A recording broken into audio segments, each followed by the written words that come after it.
Good morning, everyone. I am excited to be here to tell you about our vision of future data centers, including future storage, and how the DPU, and more specifically the fungible DPU, will play a critical role in enabling these future hyper-disaggregated data centers. Let me walk you through the outline of our talk. I'm going to begin by explaining why current data centers are inefficient. Second, I'm going to talk to you about the fungible DPU and how it enables this next generation data center. I'm going to talk to you then about these future data centers, which will be hyper-disaggregated, which is really the polar opposite of hyper-converged. Then we're going to talk about how fungible DPU-enabled storage will look like in these future data centers. And we're going to show you that they're going to be very differentiated from the storage of today. They're going to be very fast, low cost, highly secure, and very reliable. And then I'm going to bring it all together by summarizing what I have told you so far. So let's begin with why today's data centers are inefficient. And by inefficient, what I mean is that they take up too much power, too much floor space, and they cost too much. In our belief, there are really two root causes for why today's data centers are inefficient. The first one is that general purpose processors are inefficient at data-centric processing. And by data-centric processing, what I mean is the stateful processing of high bandwidth streams of data in a multiplexed way. The reason that there is more and more of this kind of data-centric processing in data centers is because of the exponential growth in the amount of data that has to be stored, that has to be analyzed, that has to be moved around, and that has to be secured against the threats of today. An example of what we mean by data-centric processing and how it leads to inefficiency is shown in the graphic on the top right of the picture. As you can see here, we show a general purpose server in the data center, and about half the cores are consumed by doing I/O, that is, running the network stack, the storage stack, and the security stack. What this means is that only half the cores of the general purpose server are available to run customers' apps. And this is the cause of inefficiency on the compute side.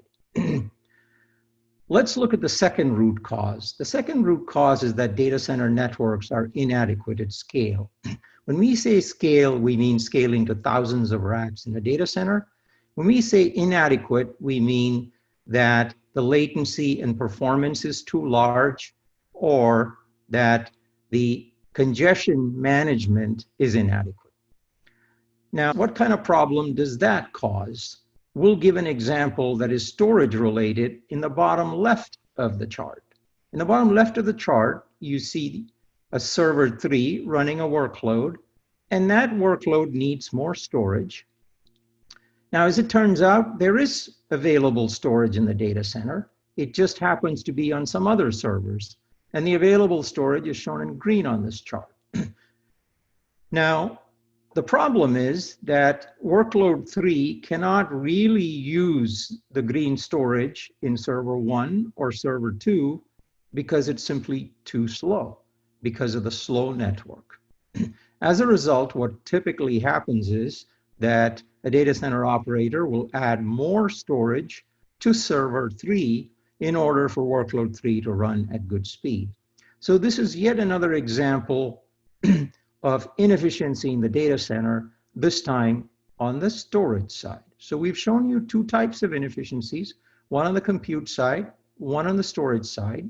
And these things can be traced back to these two root causes that we talked about. General purpose processors are inefficient at data-centric processing, and data center networks are inadequate at scale. What we have done with the fungible DPU is done a clean sheet design to address precisely these two root cause issues. The fungible DPU is a new class of processor which is programmable and it is 10 times more efficient at data-centric processing. And secondly, it implements a new kind of fabric, a new kind of network fabric called True Fabric. And it is the endpoint of such a fabric. And the fabric is very scalable to thousands of racks, extremely low latencies, including low tail latencies, and it's congestion free. And so it precisely addresses the two problems we talked about in the previous chart.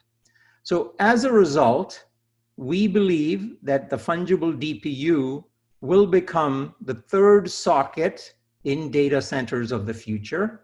We've had CPUs doing general purpose application processing for a long time.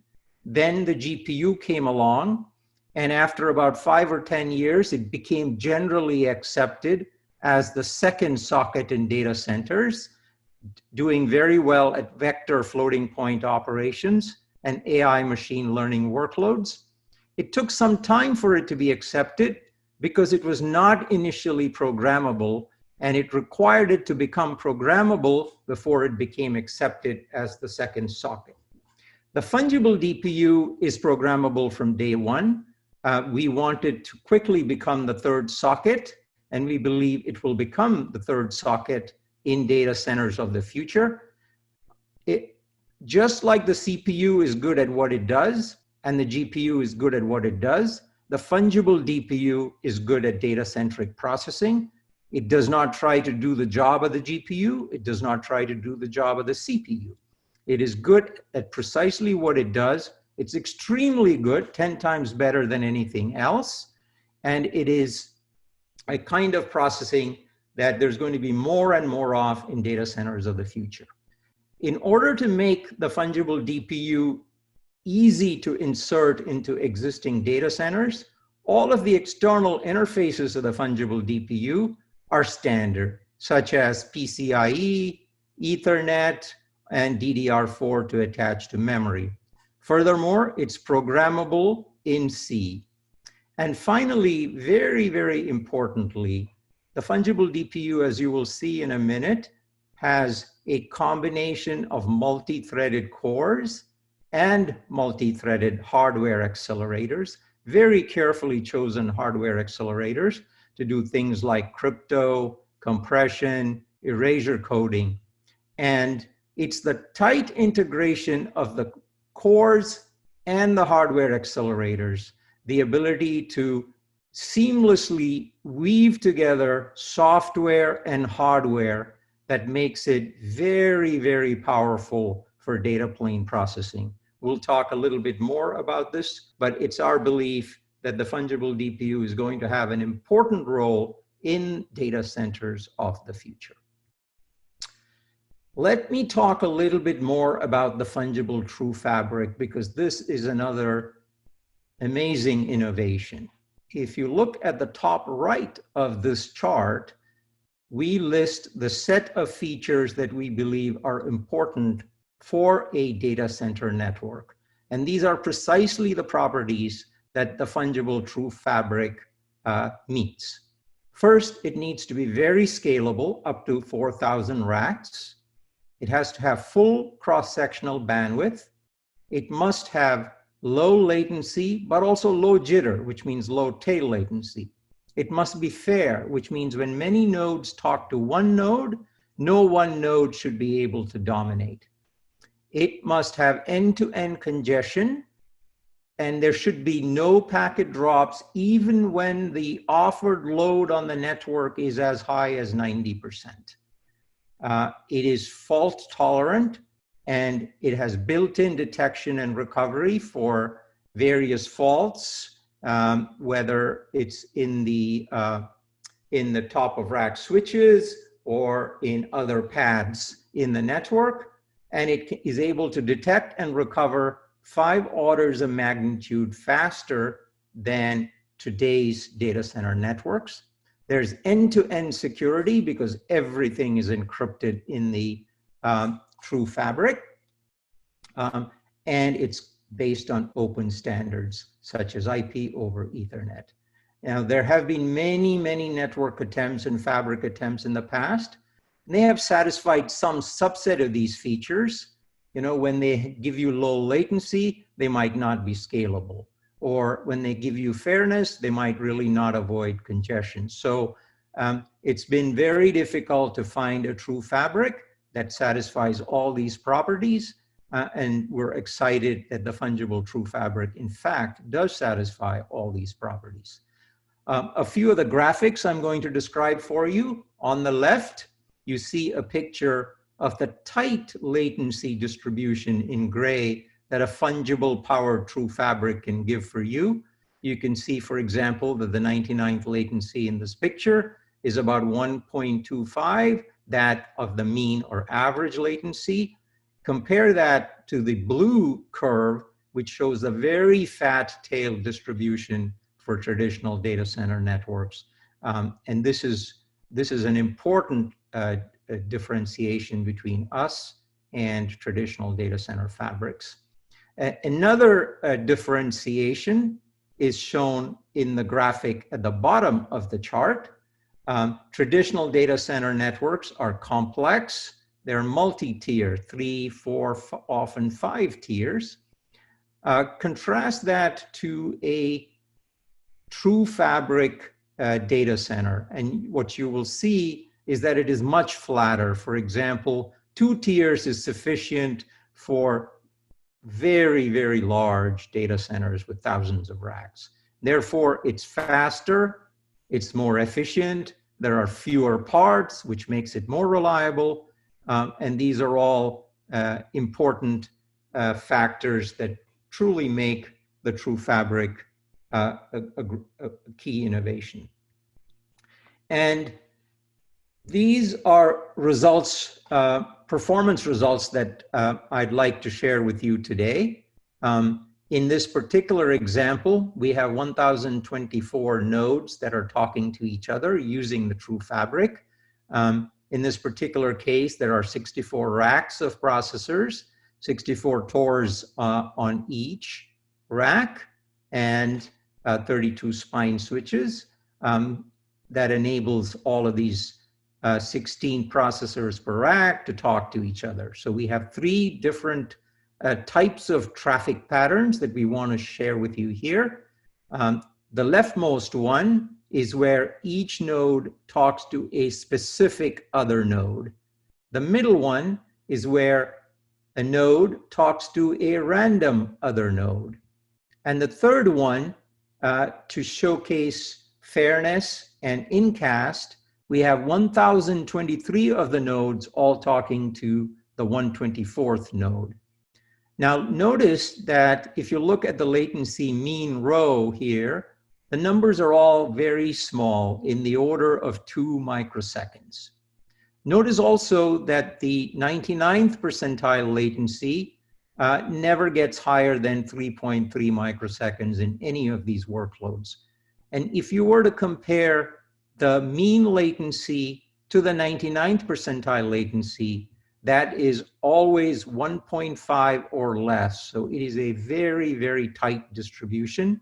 And this is very important for cloud data centers. So what kind of future data center is enabled with the use of the DPU, which is 10 times faster at data-centric processing and which enables a true fabric? So in this particular example, what we're showing you is what we call a hyper-disaggregated data center. If you notice, the x86 or general purpose processors on the left top are actually diskless and GPU-less. And all the disks and SSDs are aggregated in the bottom of the picture, all fully disaggregated. And similarly, all the GPUs are fully disaggregated in the top right of the picture. And then what you also see are tiny little black circles right on the oval, the network oval. And those are intended to demonstrate or depict the DPUs in this picture. So all the servers have DPUs, GPUs have DPUs, the storage systems have DPUs. And because of that, once you have DPUs on both sides, you can have a true fabric, which is the oval. And because of the speed, the latency, and all of the other characteristics of a true fabric, what you end up having is remote storage at the performance of local storage. What you have is remote GPUs at the performance of local GPUs. And each of the DPUs are offloading work from their respective servers and connecting those respective servers to the DPU.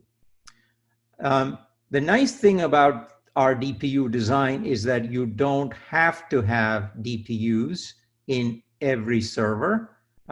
The advantages accrue as you start adding DPUs to just storage or to just servers or to both. When you add it just to the servers, you get the ability to offload network, security, and storage stacks from the servers and free up cores.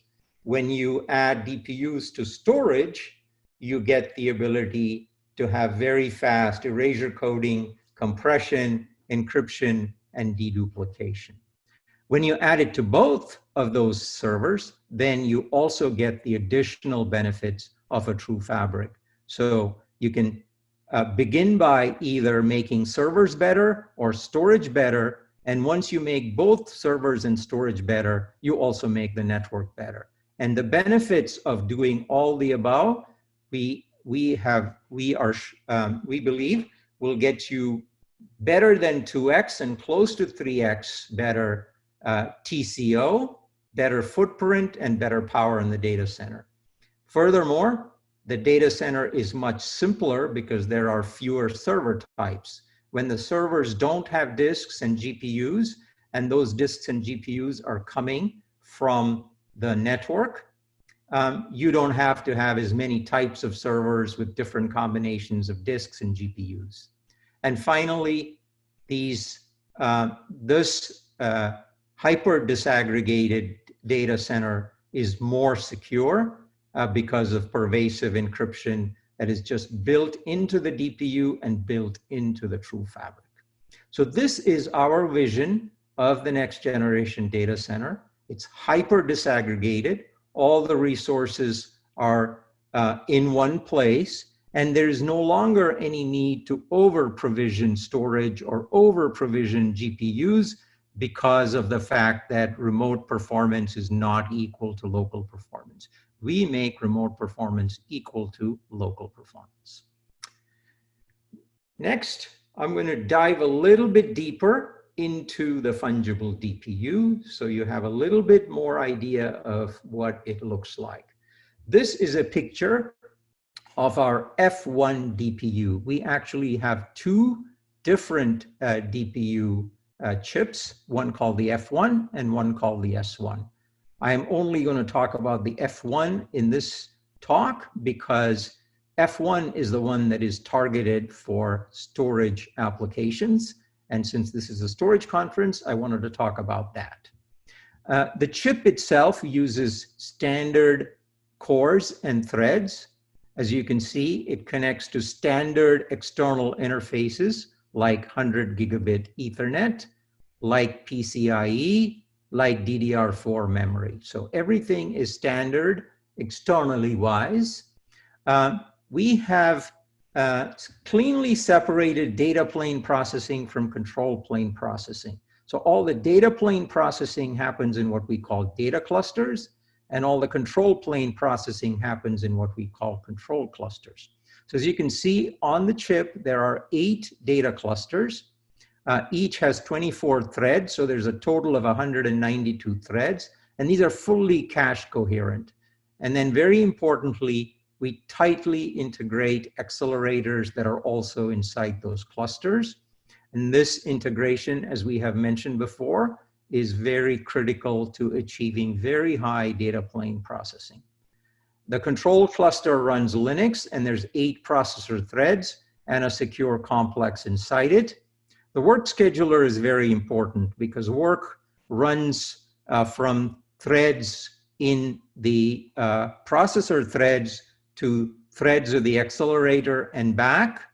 And it's the job of the work scheduler to make sure that these different threads are fully utilized and optimally utilized. We have standard memory interfaces to both DDR4 memory and high bandwidth memory.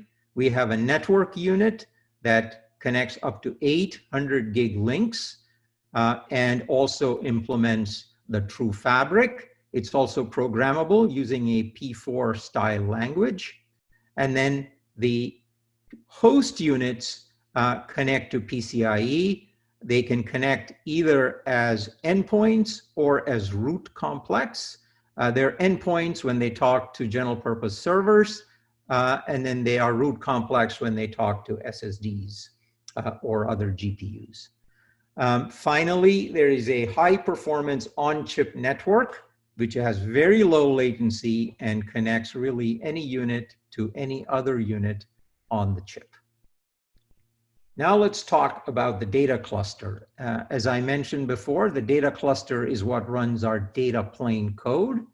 And there is a piece of software which is intellectually as important and was co-designed with the DPU called FunOS, very critical to achieving the high performance of the DPU. And so the data plane runs on FunOS. There's 6 cores and 4 threads and 6 different accelerators for doing things like data movement, for data lookup, for security, that is encryption, for data compression, for protecting the data using erasure coding, and for doing data analytics if you want to use it to build analytics appliances. Next, I want to talk to you about the control cluster. Now, this runs the control plane, and in this case, it's running standard Linux. There are 4 cores and a total of 8 threads. A key component of the control cluster is the secure enclave. It allows you to do secure booting. There is a secure key vault where you can store a large number of private keys. And then we also support signing and authentication of binary code. And before any code runs inside the DPU, we would have signed and authenticated it. There is a public key crypto engine that supports both RSA and elliptic curve. There's a true random number generator, and there is a physical unclonable function, or PUF, that avoids duplication of our chip in the gray market. Finally, let's talk a little bit about the CPUs and caches and external memory that surround the DPU and that are inside the DPU. The CPUs are MIP64 cores, 9-stage pipeline dual issue with 4-way symmetric multi-threading. The next bullet is very important. We can achieve an IPC on data-centric workloads that is close to the max that's possible. This is very interesting because what we're doing is we're executing small work packets of hundreds of instructions and then switching context to another work packet that also only executes for 100 instructions or so. For general purpose processors running this kind of workload would have very low IPC, say for example 0.15. In our case, we can have a IPC of 1.5 for this kind of workload, and this is where we get our factor of 10 in data-centric processing. We have full hardware virtualization support. There are large L1 and L2 caches. The L2 caches are shared, and we have full system-wide coherency. We support both high bandwidth memory, 8 gigabytes of that, which is integrated in the package, and we also support high capacity DDR4 memory, up to 512 gigabytes of that. And then you can attach both regular RDIMMs and also non-volatile DIMMs for those of you building storage. The ability to have NVDIMMs allows you the capability of doing things like fast write operations for storage. Everything is programmable in C, and there are no performance compromises. This chart lays out one of the key aspects of what makes the data plane processing very fast on the DPU. You can see that data flow graph at the top. The circles are software threads. The squares are hardware threads. And as you can see, we have many different pipelines executing at the same time. And it is a very seamless way of how work flows from software to hardware back to software. And this tight integration is super critical to achieving ASIC-like performance while retaining the programmability of the DPU.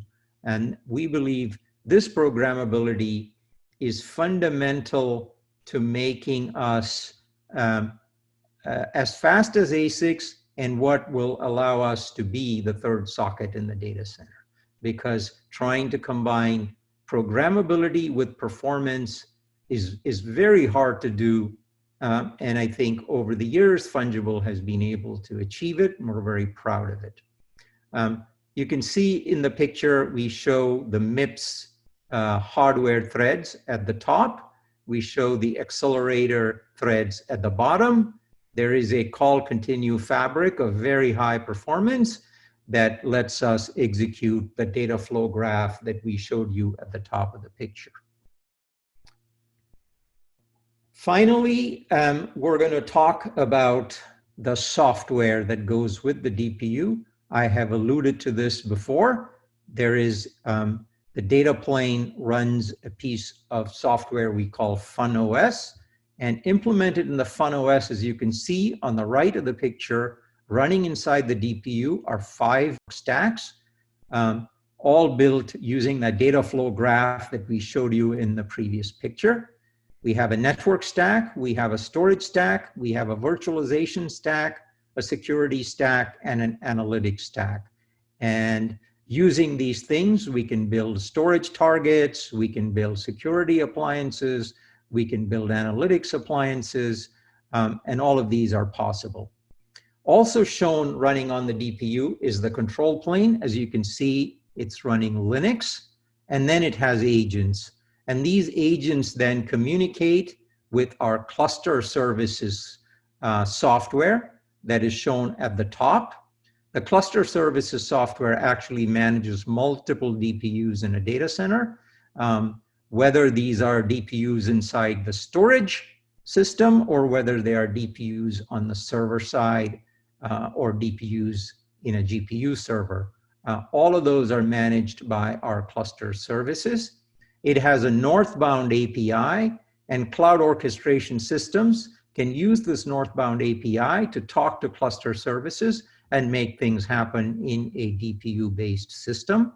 Example for storage, you can use the northbound API to say create a volume or create a snapshot or delete a snapshot, and all of these storage type features. Also shown in the picture on the left is the host that is making, in the case of storage requests over to the DPU. So the initiator runs on the server on the left, and the target is on the picture on the right. There are drivers and agents here as well. Now, let's talk about, since this is a storage conference, let's talk about building storage using fungible DPUs. Let's take a little bit of a deeper dive. Let's begin by, because our interest is in cloud and scale out data centers of the future, let's talk about the requirements that we are seeing for cloud storage. Clearly, the storage needs to be scale out. There needs to be hundreds of storage nodes, where think of a storage node as having 1 or 2 DPUs and anywhere from 10 to 20 or more SSDs. And you want hundreds of those in order to be able to satisfy, let's say, tens or 20 petabytes of storage inside some of these very large cloud data centers. And you want to be able to protect these nodes from whole node failures, not just SSD failures. Clearly, low cost is important, especially when you have so much storage. So you need to find ways to provide reliability at low cost. You want to be able to compress everything, and therefore by being able to compress at line rate, you can compress pretty much anything. You want to maximize the advantage of storage pooling, and the more you can do that, the lower the cost. Obviously, both high IOPS and low latency are very important. Clearly, cloud storage must be multi-tenant. There's going to be many, many different customers that are all accessing the same storage. Each must have their own quality of service. Security is going to be very important because of all the different customers that are trying to share the same storage. And there needs to be flexibility in the kind of API that you allow, whether it's block or object as in key value or file. So this is a fairly consistent set of requirements that we're finding for cloud storage. Now, why is such storage? What is the value of building such storage using fungible DPUs? Well, let's look at the same 5 attributes that we talked about in the previous chart. Performance is important, both IOPS and latency. The fungible DPU enables very high performance. I'm going to show you some very mind-boggling numbers here in a few charts. The use of true fabric gives you extremely low latency and enables you to use remote storage, which is as fast as local storage. For cost optimization, the ability to do data reduction at line rate using the compression accelerator in the DPU is very important. The ability to do very high-speed erasure coding versus using replication. This is also very important to cost optimization. And finally, we want very, very efficient pooling.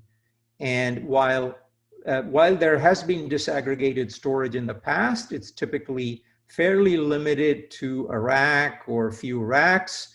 But once you have a true fabric, you can really pool data across thousands of racks in a data center and enable pooling to the next level.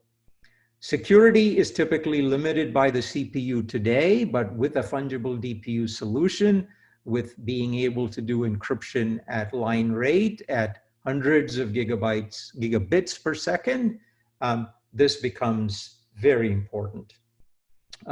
Scale, as we have talked before, we need to be able to scale to thousands of racks. The true fabric provides the kind of scale we need.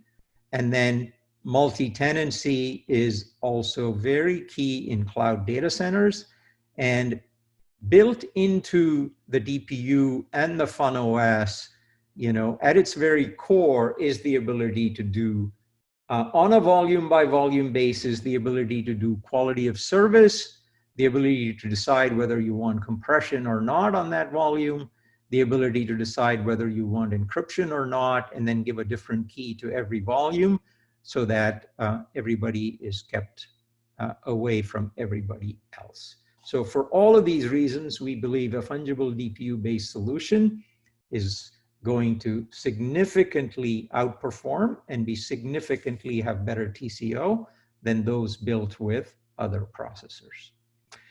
Now, a few months ago, perhaps 3 to 6 months ago, we actually introduced a new performance metric. This performance metric we called PEP, or Performance Efficiency Percentage. Now, why did we feel the need to introduce yet another performance metric?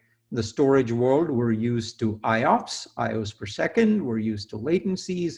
We're used to things like IOPS per gigabyte. There's a couple of reasons why we wanted to create a new metric. First, we really wanted to apply to workloads at cloud scale. Many of the metrics focus more on scale up storage as opposed to scale out storage. Some of them are affected by SSD capacity. For example, metrics like IOPS per gigabyte. You can gain that by using different kinds of SSDs. IOPS is another one of these metrics that is so workload dependent. You can claim a certain IOPS for performance for certain kinds of workloads, and you'll never be able to recreate it. You can't measure it on a different workload. So it's very workload dependent.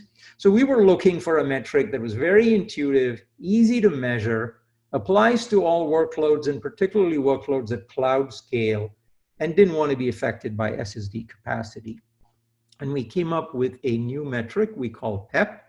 And it's very easy to understand. If you look at a storage node with 12 or 24 SSDs, then the denominator is really, you take the number of SSDs and you multiply it by the capability of the SSD. So for example, if an SSD can do 700,000 IOPS and there's 10 SSDs in the box, then you have a total, the denominator is 7 million. And then you look at what the storage system actually delivers. So if it delivers 1 million IOPS and the capability of the SSDs was 7 million, then it's 1/7, or about 15% is the PEP.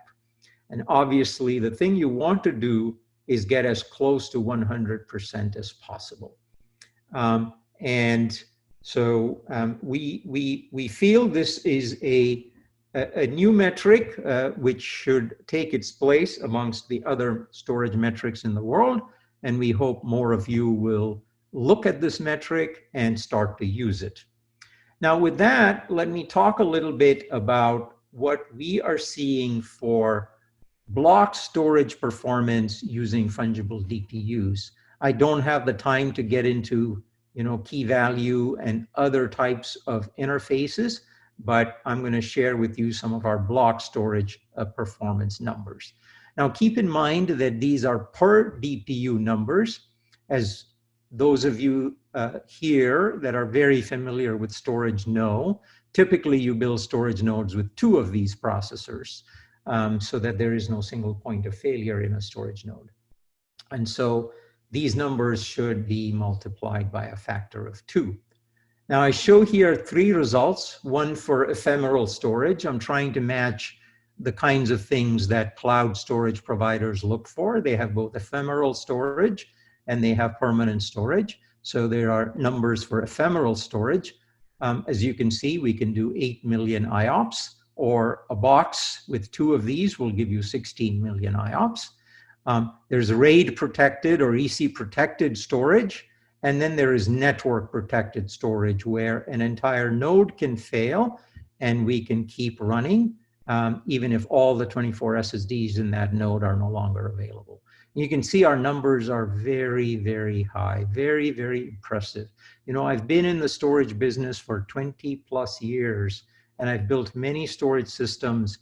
I have struggled to reach 1 million IOPS. And so being able to do 8 million times 2, 16 million IOPS, or 6 million times 2, or 12 million IOPS.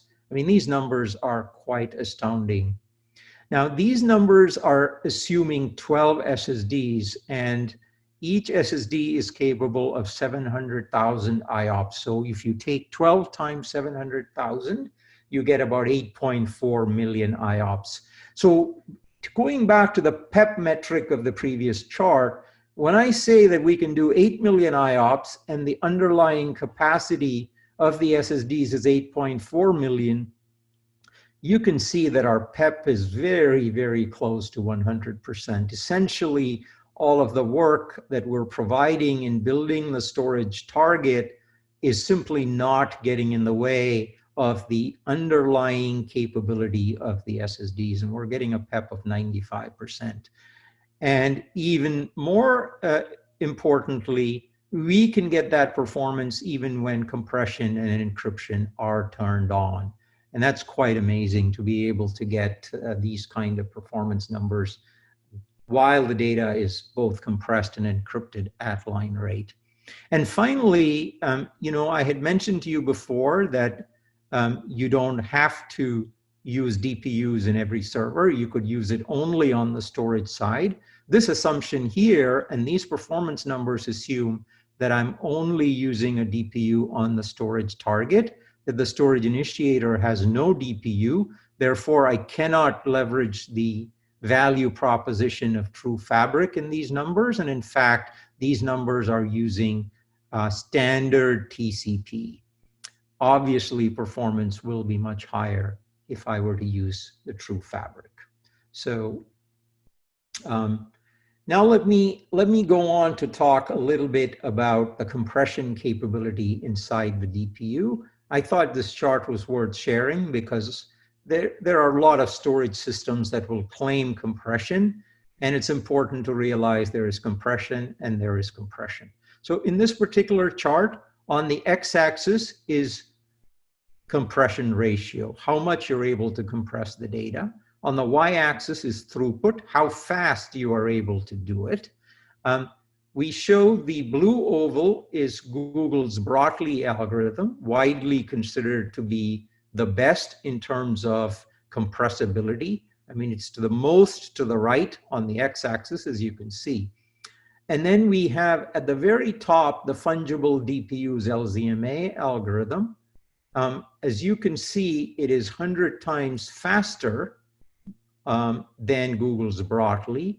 And it's almost as good as Google Brotli. It's within 95% on the set of data and we considered many different types of data in making this analysis. And we're generally 95% of what Google Brotli can do. So traditionally with compression, there is sort of this trade-off. You try to push on compression ratio and you lose on throughput. You try to push on throughput, you lose on compression ratio.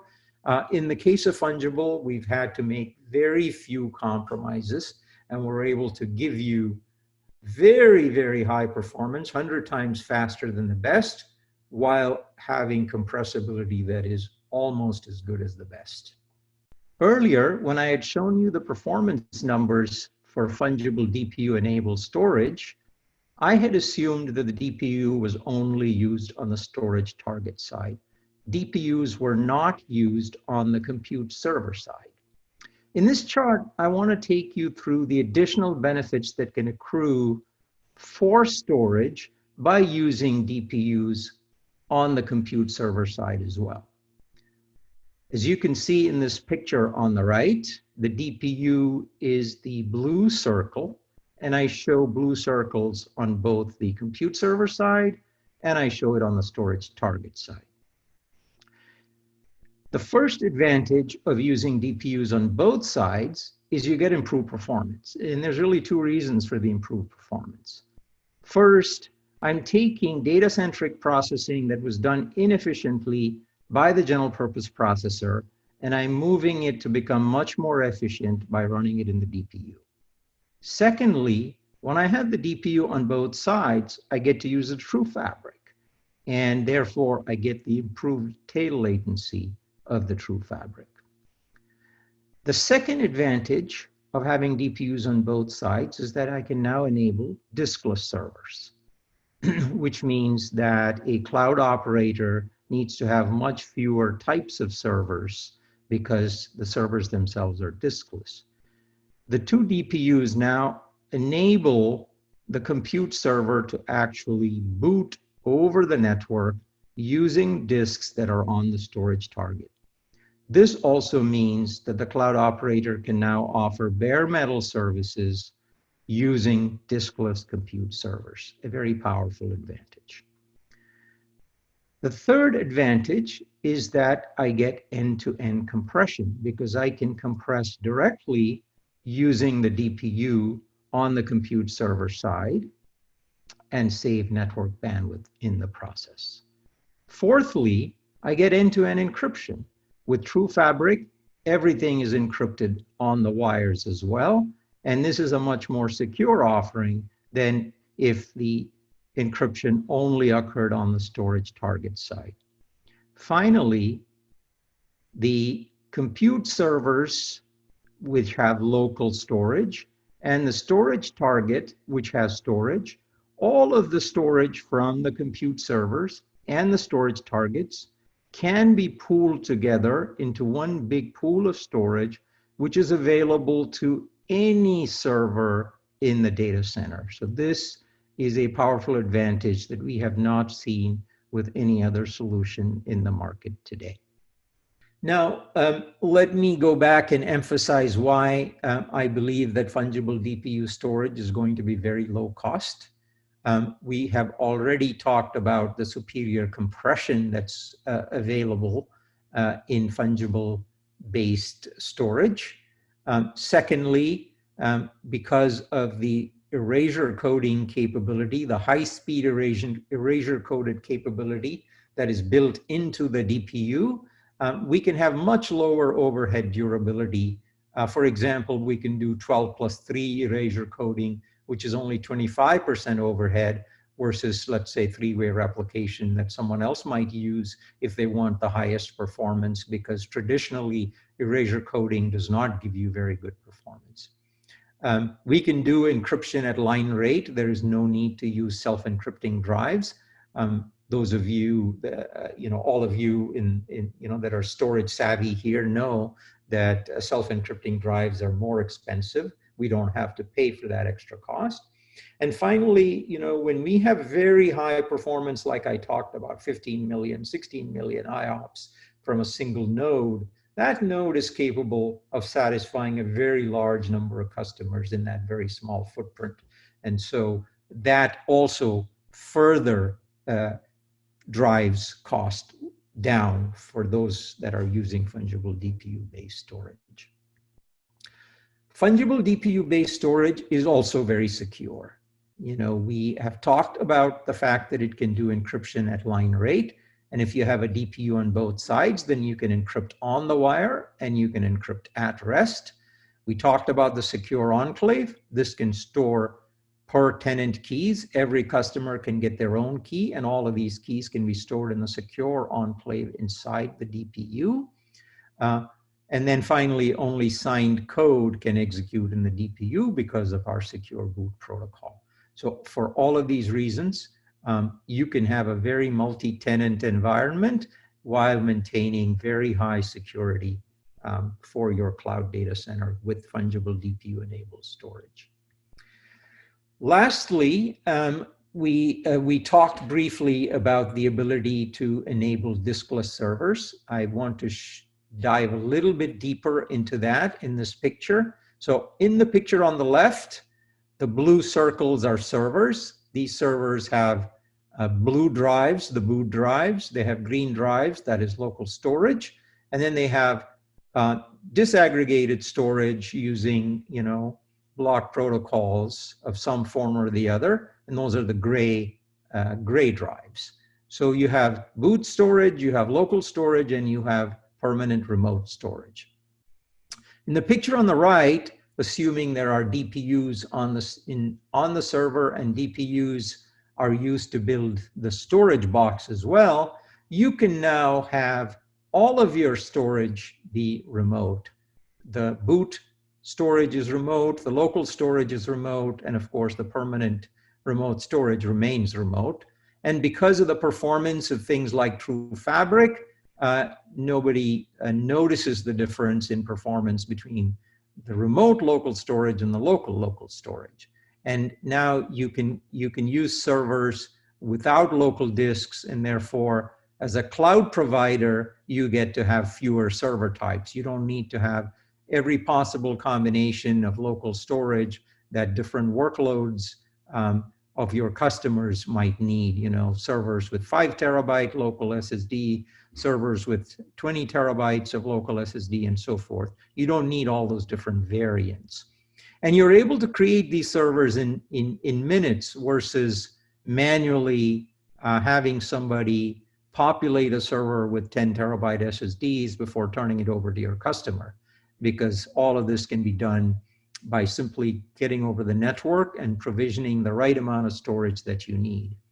And finally, much faster live migration is possible, as the arrow shows.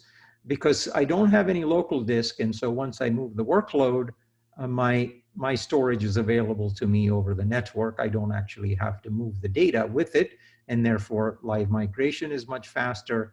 And as a cloud provider, I get continuous operations. And as a customer of this cloud provider, obviously I have many more choices for the kind of servers and the amount of storage I get, and I don't have to wait as much because of the ability for the cloud provider to create these kind of servers in minutes versus hours. So that's the power of what fungible DPUs can do for you.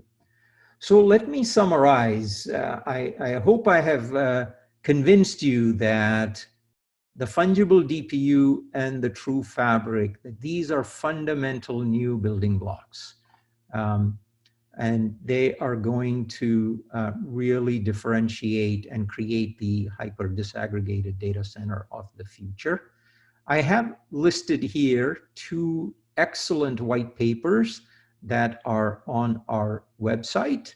And I hope that you'll get a chance to go look at these. One is written by our CEO, Pradeep Sindhu, and one written by Wael Nuruddin, who's our chief architect.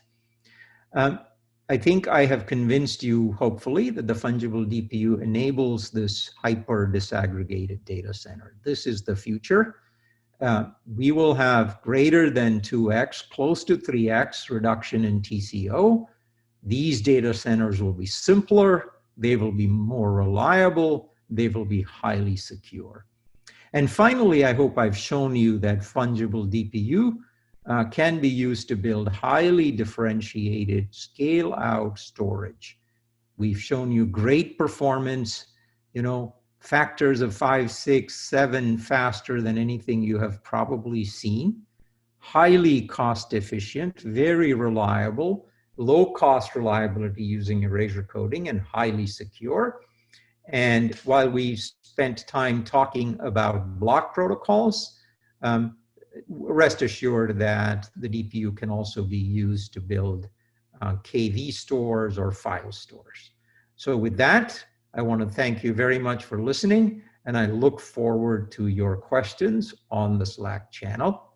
Thank you very much for your time.